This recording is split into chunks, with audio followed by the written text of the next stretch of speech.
Las estrategias geopolíticas en Oriente Medio están revelando un sorprendente cambio de alianza bastante fuerte. Hoy quiero hablarte precisamente sobre esos cambios que están ocurriendo en Medio Oriente, que son muy significativos, especialmente en este tiempo. Entonces, amigos, en un contexto de las alianzas cambiantes y una diplomacia, digamos, intrincada, la atención se centra hoy en día en la evolución de las estrategias geopolíticas en todo Medio Oriente y sus implicaciones mucho más amplias que esto tendría en todo el contexto de la geopolítica a nivel global. Muchos se preguntan sobre el por qué aquel gran ataque israelí a Irán aún no ha tenido lugar, porque tantos como su ministro de defensa como su mismo primer ministro han dicho que será un ataque bastante efectivo. Y bien, amigos, la respuesta es algo un poco compleja. Sin embargo, la discutiré más adelante en este programa con bastante detalle.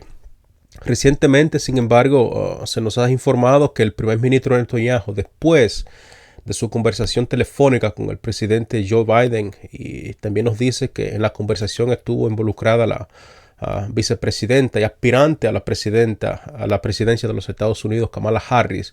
Ambos estuvieron en la conversación con el ministro Netanyahu. Entonces, después de esa conversación, parece que el primer ministro israelí canceló el viaje de su ministro de defensa, Yoav Galán, a los Estados Unidos. Así que parece que el señor Galán no va a poder ir a los Estados Unidos, al menos en este momento. Después de todo, yo creo que eso es muy importante porque todo es, digamos, un poco difícil de escribir y entender cómo está la situación en Israel.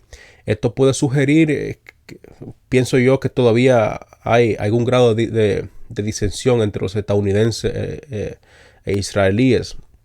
O podría ser quizás una señal de que el primer ministro Netanyahu no confía completamente en su propio ministro de defensa, el señor el Galán. Ha habido tensiones entre ellos, se han reportado diferentes tipos de tensiones, diferentes tipos de divergencias en diferentes tópicos, pero no se han reportado, digamos, tensiones que hayan tenido consecuencias graves hasta este momento. Ahora bien, alternativamente, podría ser de que ya todo esté listo o acordado y que solamente estamos, digamos, esperando los operativos finales para aquel gran ataque israelí a Irán. Ese quizás podría ser el caso, del cual no hay ninguna duda que yo entiendo que ese ataque tendría lugar en cualquier momento. Digo esto porque el ministro de Defensa Galán ha hecho declaraciones públicas muy importantes hablando sobre un ataque poderoso, sorprendente y preciso. Eso es lo que nos dijo el primer ministro Galán. Dijo que los iraníes no se darían cuenta del ataque hasta que ya hubiese ocurrido, lo cual considero yo que es muy interesante y muy sugerente a la misma vez. Claro que esto, digamos, no nos dice mucho sobre ese gran ataque, pero podemos recibirlo quizás como una amenaza, digamos, real, y tampoco podríamos esperar que lo haga, porque los israelíes son bastante discretos con sus planes.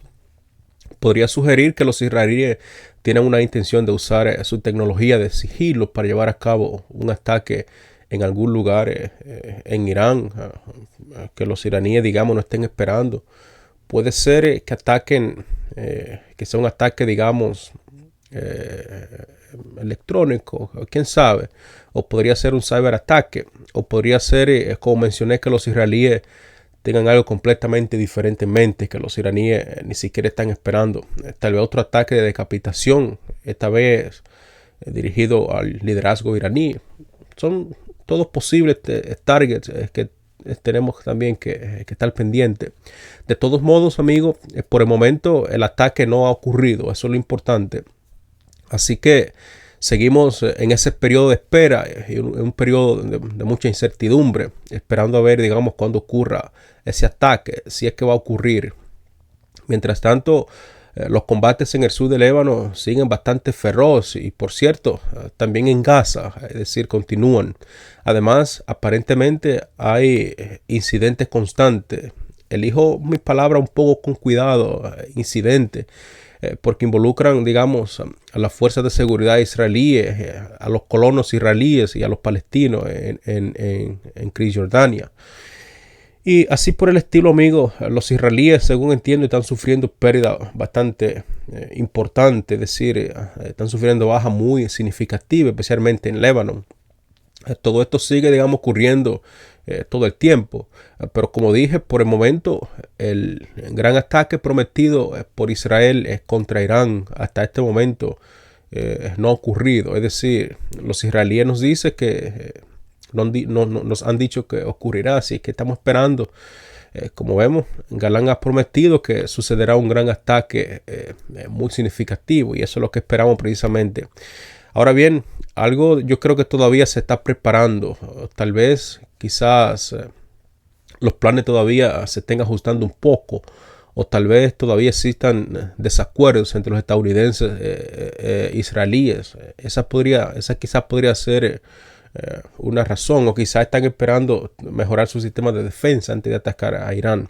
De todas formas, mientras esperamos a ver qué, digamos, harán los israelíes, el presidente Putin de Rusia ha tenido, digamos, su reunión con el presidente de Raisi de Irán, una reunión muy importante, amigo, y el Kremlin nos ha proporcionado un poco de información, es decir, nos ha proporcionado información, lo que sería el texto de los comentarios iniciales y alguna fotografía, y todos parecen, desde mi punto de vista y de los que presentan la foto, bastante contentos, emocionados de verse entre sí.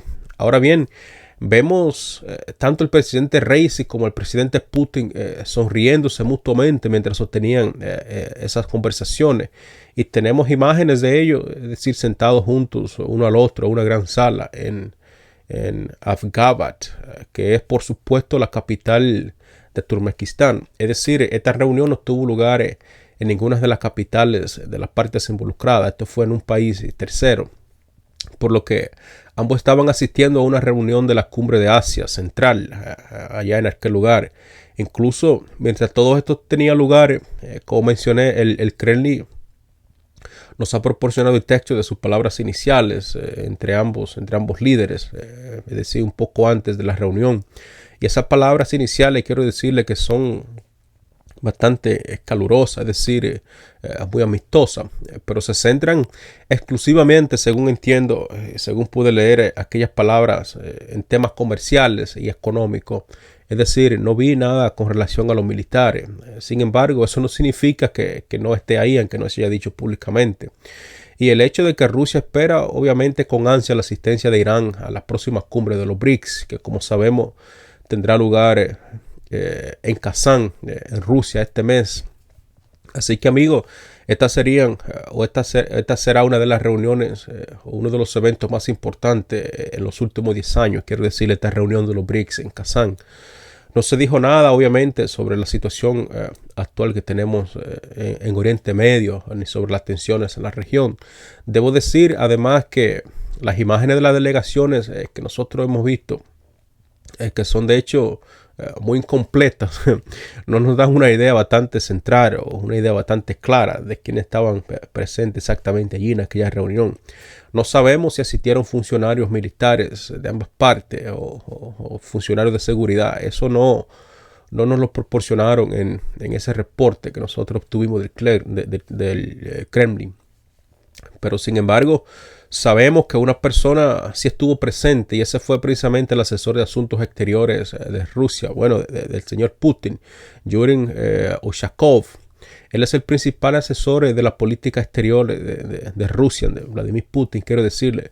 También hemos recibido algunos comentarios muy interesantes, algunos comentaristas muy importantes de la agencia de noticias rusa TASS, que por supuesto esta agencia confirmó que la situación en Medio Oriente está bastante complicada y que las tensiones siguen aumentando, por lo que yo entiendo que el Kremlin está al tanto de lo que está ocurriendo en aquella región, porque como sabemos, el conflicto actual en la región es un tema muy importante de discusión, especialmente para Rusia. Entonces, según TASS, Putin le dijo a Raisi, estamos trabajando activamente juntos en el ámbito internacional y nuestras evaluaciones Además también de los acontecimientos que existen hoy en día nos muestran que tenemos intereses en comunes que son muy importantes. Es decir, estos acontecimientos actuales en el mundo son, digamos, frecuentemente bastante cercanos a nuestros intereses y como mencioné, Usakov ha dicho que esta es digamos, la primera reunión entre los dos líderes, entre los dos presidentes, y que las partes discutirán, o bueno, que discutirán en aquel entonces asuntos bilaterales, así como también la situación en Medio Oriente. También, obviamente, nos han informado que entre los asistentes del lado ruso habían algunos personajes muy importantes, porque pudimos destacar que estaba el primer ministro Alexei Overkiw, quien es, quiero decirle, una figura clave en las relaciones comerciales y económicas entre el gobierno ruso e Irán, es decir, a aquellas regiones de Medio Oriente. Además de este personaje del señor Ushakov, también estuvieron presentes Dmitry Peskov, que es, como saben, el portavoz del presidente Putin. El vicepresidente de Relaciones Exteriores también estuvo presente, que fue el señor Mikhail Golozin. Sin embargo, quiero decirlo otra vez, como dije antes, no hubo palabras bastante claras sobre si asistieron personajes o personas del ámbito militar de ambas partes. Hasta ahora esto no lo podemos negar, pero mucho menos lo podemos confirmar. Es decir, no vemos ninguna evidencia de que hubo algún personal de seguridad o de inteligencia involucrados en aquellas reuniones. Yo creo que es muy probable que lo hayan hecho si lo hicieron en privado. Pero obviamente tanto los iraníes como los rusos han decidido mantener esos detalles, digamos, confidenciales. Eso es lo que yo entiendo hasta este momento, por lo que me gustaría saber qué discutieron exactamente. Yo creo que sería muy importante que si pudiéramos tener algún reporte completo de lo que discutieron y qué Putin le dijo especialmente, y qué opiniones compartieron sobre la situación en Medio Oriente, que es el punto, digamos, más interesante en este momento. Pero nuevamente, noten las palabras del señor Putin. Él dice que nuestras evaluaciones de los acontecimientos actuales en el mundo son frecuentemente muy cercanas, por lo que eso entiendo que nos hace entender que comparten en ciertos puntos la misma visión que los iraníes, porque yo creo que eso sugiere que hay un gran grado de entendimiento mutuo y acuerdo, digamos, compartido entre ambas partes, entre los iraníes y los rusos. Y yo creo que eso es muy importante, porque si hay entendimiento, eso sería, digamos, las bases para expandir las relaciones. Aunque noten que Putin no dijo que sus opiniones sean idénticas, también eso es importante declarar. Por lo tanto, claramente sabemos que hay ciertas diferencias y no sabemos, digamos, cuáles son los puntos de acuerdo, desacuerdos, lo cual también es un misterio. Pero como mencioné en programas anteriores, precisamente yo creo que es probable que los rusos estén trabajando mutuamente con los iraníes en la medida de lo posible, obviamente, para evitar que la guerra total en Medio Oriente salga de control. Por lo que yo entiendo que los rusos no querrían una guerra y ciertamente no querrían una guerra total en Medio Oriente en víspera de esta cumbre tan importante que está programada para llevarse a cabo en Kazán este mes. Y quizás esa sería la razón por la cual los rusos estén enfatizando todo esto, y eso obviamente yo creo que los iraníes comprenden perfectamente, ya que ellos mismos son parte de los BRICS, por lo que sospecho que en el caso de Raisi encontrarán, digamos, una audiencia receptiva. Ahora bien, yo tengo la impresión de que el propio Raisi tampoco quiere una escalada descontrolada en todo Medio Oriente. Y dicho eso, dicho sea de paso, para que conste, no creo que nadie en el liderazgo iraní, incluso el líder supremo, Ayatollah Khamenei, o el cuerpo de la Guardia Revolucionaria, estén, digamos, un poco contentos en que una guerra en el todo Medio Oriente salga de control, porque yo considero que todo esto están buscando una forma de salir de esta desescalada, digamos, que ahora mismo está controlada antes que se salga de control. Pero por supuesto, si los israelíes llevan a cabo un ataque con misiles, como ellos dicen, bueno, no especificaron si es un ataque con misiles, pero si los israelíes llevan un ataque con misiles y si ejecutan, digamos, un gran ataque con misiles contra Irán, yo estoy seguro que los iraníes responderán de una manera muy efectiva y yo creo que es probable que terminemos con una escalada bastante incómoda, muy indeseada, descontrolada en todo Medio Oriente. Así que esa es la situación en este momento y recordemos que si nos atacamos ojo por ojo y diente por diente, yo creo que pronto quedaremos ciegos y sin dientes. Tenemos que evitar eso a todas costas. Y una reunión yo creo que entre Putin y Raisi en Afghanistan nos muestra de que las cosas podrían cambiar, donde claramente discutieron la situación en Medio Oriente. No se nos ha informado por escrito si están participando funcionarios de seguridad o inteligencia o militares en aquellas discusiones. Tal vez los rusos piensen que Racing quizás no es la persona idónea, la persona adecuada para discutir ese tipo de temas y que la persona más apropiada para discutir esos temas de seguridad sería el propio Ayatollah Khamenei. Quizás ese podría ser el caso. Ahora bien, el líder supremo Ayatollah Khamenei siempre ha tenido buenas relaciones con los rusos, por lo que ese sería un indicio de que quizá este tipo de información se comparta únicamente con el líder supremo. Quizás las discusiones con los iraníes sobre ese tipo de temas se realicen principalmente con él y sus asesores específicos, en lugar de simplemente compartirlo con Racing. De todas formas, amigos, esta es, digamos, la primera reunión cumbre entre los rusos y el nuevo presidente iraní. Es muy importante ya que este presidente que tenemos en Irán fue electo recientemente y aún no había tenido la oportunidad de reunirse con los rusos en persona y a jugar por las cálidas palabras que se intercambiaron en aquel encuentro y la foto donde obviamente todos parecen contentos y satisfechos. Yo creo que la reunión parece haber tenido bastante éxito, al menos eso es lo que yo puedo interpretar de la información que he recibido y procesado hasta este momento, por lo que veremos qué sucede después, más adelante, en el futuro, en todo el Medio Oriente, además también con la relación entre Rusia e Irán. Veremos hacia dónde se dirigen los acontecimientos a partir de aquí, pero antes de pasar, digamos, a otro tema, quiero hablar de un artículo muy interesante que ha aparecido de repente en el Guardian y voy a tomarme un tiempo para discutir ese artículo con ustedes porque lo considero bastante interesante, amigos.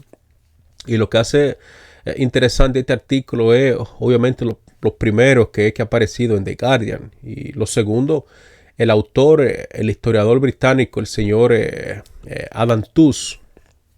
Yo creo que estas dos partes lo hacen muy interesante porque recordemos que Adam Tooze tiene un blog donde escribe sobre asuntos internacionales y es una persona que en estos temas está muy capacitada, es decir, conoce los hechos muy de cerca.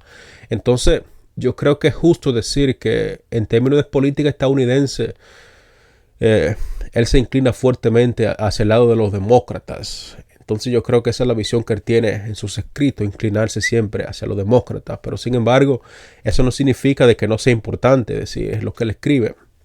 No me impresiona, digamos, como alguien que esté muy alejado del enfoque occidental convencional que tenemos en este momento, especialmente con relación a asuntos internacionales. Sin embargo, es un historiador muy respetado y muy destacado. Su libro Wage of Destruction, en el que discute específicamente la economía de guerra alemana durante la Segunda Guerra Mundial, es uno de los libros más perspicaces que yo he podido leer con relación a estos temas hasta este momento. Es decir, un libro muy interesante y bien estructurado e investigado sobre este tema. Yo considero que es el libro más importante, de hecho, sobre este tema. Yo creo que sin duda lo es.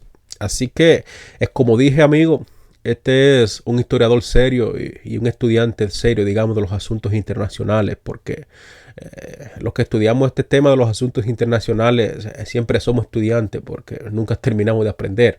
Ahora bien, lo que hace interesante este artículo de Adam es que es la primera misión que he visto públicamente en algunos de los medios de comunicación principales, en estos medios internacionales y tal vez especialmente en el Guardian, porque recordemos que Guardian es un medio es que lo usan las élites para, obviamente, divulgar la información que ellos consideran que la sociedad debe conocer.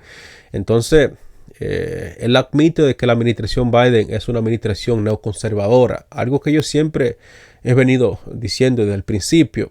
Sé que suena, digamos, sorprendente para muchos de ustedes, porque yo he estado mencionando este tema prácticamente una y otra vez desde el inicio de estos programas sobre la administración Biden, que es por supuesto neoconservadora. Y por supuesto, no soy la única persona que lo ha, digamos, señalado de esta forma, con bastante detalle en muchas ocasiones. Porque si escuchas con bastante atención a gran parte de los medios independientes, yo creo que todos, prácticamente todos, comparten la misma inquietud de que la administración de Biden es una administración obviamente neoconservadora. Es decir, la administración de Biden no es nada menos que un proyecto neoconservador o neoliberal. Yo creo que es muy similar a la administración que tuvo los Estados Unidos en el gobierno de George Bush. Algo que yo creo que es común entre estas administraciones que hemos tenido en los últimos años en los Estados Unidos. Perdón. Pero en víspera de lo que parece ser una elección difícil en los Estados Unidos, quiero decirle, porque la elección entre el expresidente Donald Trump y Kamala Harris está bastante discutida. Es decir, no vemos diferencia muy significativa en que una parte está tomando la delantera. Entonces The Guardian, un periódico que apoya firmemente a los demócratas en la elección y que constantemente cuenta, o sea que constantemente presenta la administración como una guardiana del orden internacional. Un artículo, digamos, de este tipo, de un prominente investigador y comentarista de mainstream media tan importante. Entonces yo creo que es importante señalar lo que dijo. Entonces, quizás yo podría decir que las cosas podrían ser de otra manera, de que de hecho esta administración neoconservadora es posible que las mismas características sean características intrínsecas de la siguiente administración en dado caso de que Kamala Harris logre ganar. De todas formas, este es el contenido del artículo, amigo, y para cualquiera que quiera leerlo, que esté interesado en leer el artículo, puede encontrarlo en este medio que se llama Frente a la Guerra en Medio Oriente. Es decir, ese es el nombre del artículo. Puede encontrarlo obviamente en la internet. Entonces, lo que es obvio es que los Estados Unidos parece débil frente a esta guerra. Es decir, yo creo que todos hemos llegado a la misma conclusión, que los Estados Unidos frente a esta guerra de Israel parece bastante débil, porque vemos que la administración de Biden simplemente está, digamos, negando a través de estas crisis globales que no, obviamente no es convincente. Luego el artículo continúa diciendo de que hay una visión bastante generalizada y bastante común de que la administración de Biden simplemente está reaccionando a los eventos, está reaccionando a los hechos, y que es demasiado débil como para imponer su voluntad sobre los temas. Pero después de eso, el artículo continúa diciendo cosas muy importantes. Entonces, amigo, yo pregunto, ¿qué pasaría si esta interpretación fuera demasiado benigna? Porque esa es otra cosa que debemos tomar en cuenta de cómo la administración interprete estas aclamaciones. Ahora bien, nótese que el autor utilizó la palabra benigna. Entonces, ¿qué pasaría si subestimaría la intencionalidad por parte de Washington? ¿Y qué pasaría si figuras claves en la administración no la sombra, digamos, por cierto, por aquellas personas clave en la administración que realmente ven esto como un definitorio en la historia y una oportunidad quizá para remodelar el equilibrio de poder mundial? Es decir, es posible que algunos individuos en la administración de Biden consideren este evento como un pretexto para tratar de remodelar el equilibrio de poder global, que obviamente ya está perdido. Entonces, en otras palabras, hacer lo que los neoconservadores consistentemente quieren hacer, que obviamente remodelar el equilibrio de poder global. Ahora bien, ¿qué pasaría si lo que estamos presenciando es un giro mucho más deliberado y comprensivo de los Estados Unidos hacia un revisionismo? Y las palabras revisionismo, yo creo que es muy importante que la analicemos un poco porque está resaltada en el artículo como una parte estrategia de tensión. Entonces, yo creo que el artículo no solamente termina ahí, el artículo continúa explicando, es decir, continúa expandiendo y explicando que las potencias revisionistas son aquellas que desean cambiar el estado actual de las cosas. Entonces, amigo, en un sentido más amplio, quiero decirle, yo creo que esto puede significar un deseo bastante profundo que existe en la administración Biden de alterar lo que sería el curso de los eventos y por ejemplo, redirigir o detener el proceso de globalización, lo cual obviamente yo creo que ya que es imposible. Ahora bien, el revisionismo a menudo se asocia con resentimiento, nostalgia por una época anterior y quizá mejor. Y yo creo que eso es lo que está viviendo, obviamente, los Estados Unidos hoy en día, un poco de resentimiento y reaccionan con bastante nostalgia a los eventos que no pueden cambiar. Entonces, yo creo que es muy importante que vemos todo este tipo de comparaciones.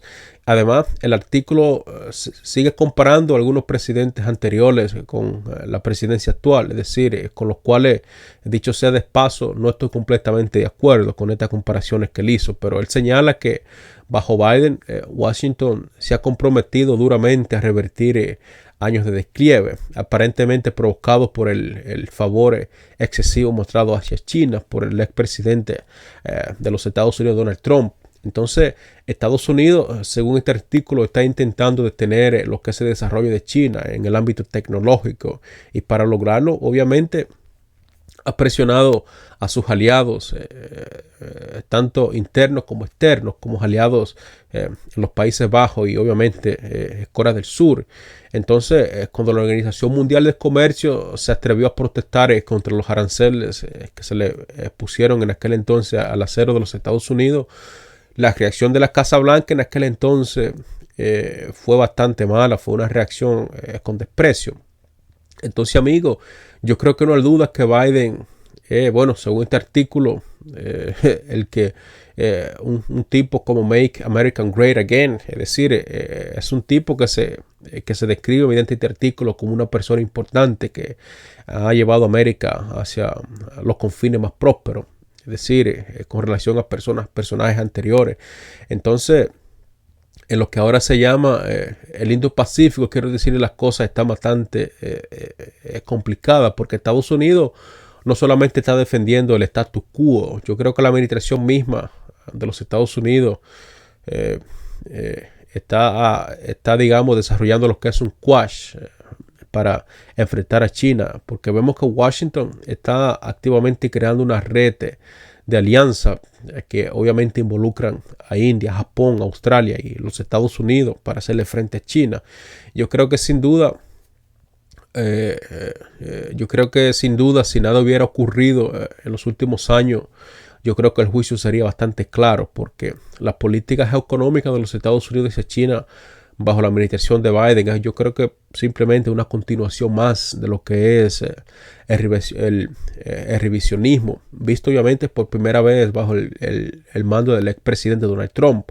Luego, yo creo que hay mucho más sobre lo que comentar sobre esta parte, porque bajo la administración de Biden, Estados Unidos está intentando fuertemente cambiar lo que es el orden de poder global, empujando fuertemente contra China.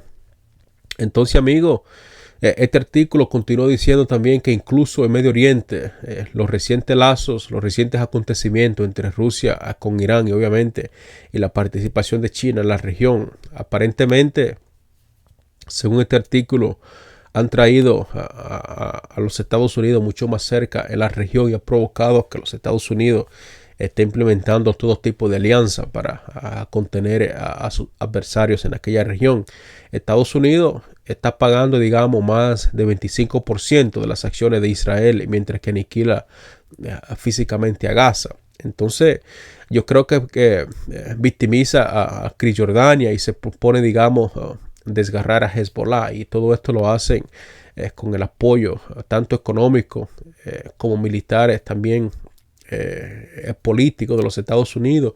Estados Unidos alineado, digamos, a sus aliados como Alemania y Reino Unido, y están, digamos, todos protegiendo al señor Netanyahu frente a estos actos de atrocidades que está cometiendo y aquellos actos de atrocidades que comete, digamos, contra la justicia internacional. Y luego señala que en las tres áreas más importantes que tenemos hoy en día de conflicto, que obviamente tenemos a China, Ucrania y Medio Oriente, Estados Unidos dice que está respondiendo a la agresión, pero en lugar de trabajar consistentemente para retornar a lo que sería el status quo, como es en realidad lo que pondría fin a todo este conflicto, aumentando obviamente la confianza. Entonces, en vez de hacer eso, lo que está aumentando es la insistencia y las tensiones a través de aquel apoyo basado sin reglas tanto a Ucrania como a Taiwán e Israel.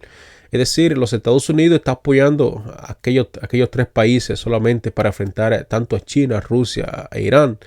Entonces lo que estamos presenciando es lo que sería un surgimiento de una ruidosa ambición neoconservadora que sucedió prácticamente en los años 90 y en los años 2000. El artículo da un poco de vueltas al asunto y no nos dice claramente cómo son las cosas, pero yo creo que si analizamos el artículo bastante detalle, como ya dije, yo creo que es muy importante recordar que este escritor ha llegado a estas conclusiones un poco tarde, porque yo creo que eso de que la administración Biden es una administración neoconservadora lo sabíamos desde el principio. Sin embargo, yo creo que, como siempre, este artículo es bastante cuidadoso en su selección de palabras, pero finalmente, aunque sea utilizando las palabras que quizás no serían las más apropiadas, finalmente llega a decir lo que todos obviamente estamos presenciando, que la administración Biden es una administración neoconservadora.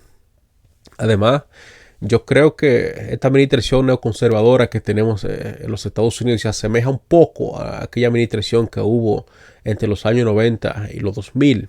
Ahora bien, yo creo que este escritor finalmente está tratando de argumentar que esta sería como una versión un poco más inteligente, es decir, más astuta y con más éxito de aquellos neoconservadores que existieron en aquel entonces, es decir, de aquel neoconservadurismo de la era de Bush. Pero yo creo que en realidad hay pocas señales de que sea el caso. No creo que este neoconservadorismo sea más inteligente y astuto. Ahora bien, en fin, ahí los tenemos, amigos. Yo creo que eso sería nuestra primera admisión que fue escondida en el Guardian, de que la administración Biden, como siempre, es una administración neoconservadora. Yo creo que la primera visión que he visto en cualquier medio de comunicación tradicional importante que toque este tema de esta manera. Yo creo que una misión un poco interesante que, aunque llega demasiado tarde, en las últimas semanas, digamos, de esta administración no significa de que no exista. Ahora bien, yo creo que no puedo evitar preguntar si cuando todo esto termine, finalmente tendremos quizás una misión mucho más clara y exista lo que sería una revisión contundente y más clara de estos hechos. Y si el artículo en el The Guardian nos está diciendo obviamente la verdad, yo creo que en las próximas veces, si es que existe, quizás esté un poco más claro, tal vez en los próximos meses o en los próximos años, después que el presidente haya dejado la Casa Blanca.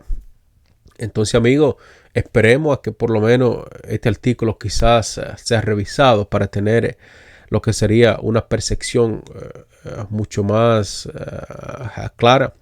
Entonces, yo entiendo que después de que la administración sea historia, quizás veremos que la narrativa cambie un poco o quizás cambie por completo sobre esta misión y quizás sea reescrita. Y finalmente, quizás entonces veremos en los medios de comunicaciones tradicionales empezando a reconocer completamente lo que es la verdad. Yo creo que la verdad al final del día no podemos negarla, de que como siempre, aunque hoy en día no existe con bastante ruido, es decir, no se habla específicamente de la verdad, pero la verdad está ahí en que sea enmascarada de propaganda.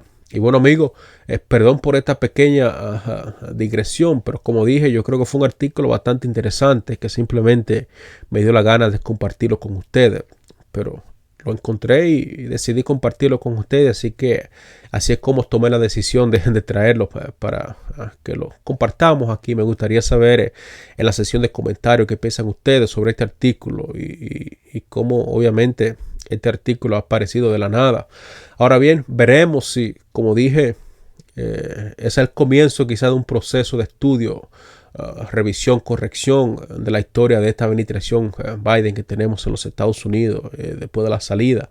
Así como también recordemos que yo creo que estamos llegando a una parte muy importante en este neoconservadorismo. Y bueno, amigos, como hemos explorado, yo creo las cambiantes estrategias geopolíticas en todo Medio Oriente son bastante importantes. Yo creo que sin duda estas estrategias cambiantes ilustran las complejidades del asunto, de las tensiones que obviamente tenemos entre Israel e Irán y los actores externos que obviamente están apoyándose ambas partes, como en el caso de los Estados Unidos a Israel y otros países como Gran Bretaña, y en el caso de Rusia, China y otros países a Irán. Entonces, desde el aparentemente inminente ataque de Israel contra Irán hasta la matizada diplomacia que tenemos entre Rusia e Irán, yo creo que hemos visto un poco los acontecimientos más importantes que tenemos allí. Yo creo que esto muestra lo que está en juego en aquellas rivalidades que existen en aquella región y cómo ha evolucionado recientemente. Y bien, si los líderes, digamos, deliberan y las naciones maniobran, yo creo que sin duda los resultados siguen siendo inciertos. Entonces yo creo que es por eso evitar, y yo creo que es de mucha importancia mantenernos activos, mantenernos informados y siempre estar pendiente a los nuevos acontecimientos. Así que, amigo, asegúrate de suscribirte y darle like a este video, obviamente activar las campanas de notificación para que no te pierdas nuestros próximos programas donde seguiremos profundizando fuertemente en estas implicaciones de estos desarrollos que sin duda podrían significar o modificar las relaciones internacionales de una manera quizás bastante profunda. Así que, amigo, manténgase informado y sus comentarios, como siempre, son importantes porque me gustaría saber su pensamiento. Yo creo que sus perspectivas con estos hechos, como siempre, son invaluables. Hasta entonces nos vemos y esperemos verlo en el próximo programa. Dios mediante. Hasta la próxima.